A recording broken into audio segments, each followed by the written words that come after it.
నిన్న వచ్చినటువంటి ఎన్నికల ఫలితాల్లో ఉత్తరాంధ్ర టీచర్స్ ఎమ్మెల్సీకి సంబంధించి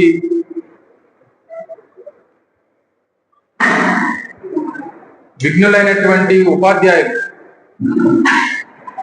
ఉత్తరాంధ్ర ప్రాంతంలో ఉన్నటువంటి ఉమ్మడి విశాఖపట్నం, విజయనగరం, శ్రీకాకుళం జిల్లాలకు సంబంధించినటువంటి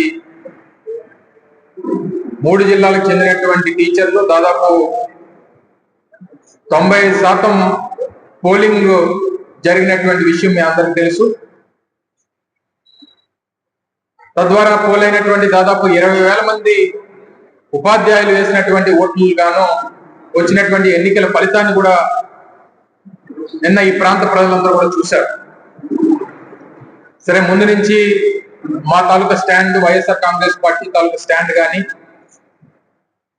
లేదా మీ తాలూకా పాత్ర ఏంటి ఎన్నికల్లో అనేటువంటి విషయాలు చాలా సందర్భాల్లో పత్రికా మిత్రులు చాలా మంది అడిగారు.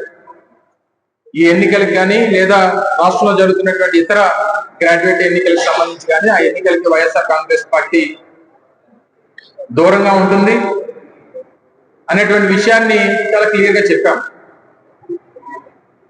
అయితే నిన్న ఫలితాలు వచ్చిన తర్వాత తెలుగుదేశం పార్టీకి అలాగే కూటమికి సంబంధించినటువంటి నాయకులు అలాగే ప్రభుత్వంలో ఉన్నటువంటి మంత్రులు చేస్తున్నటువంటి ప్రకటనలు చూసిన తర్వాత చాలా హాస్యాస్పదంగా అనిపించింది.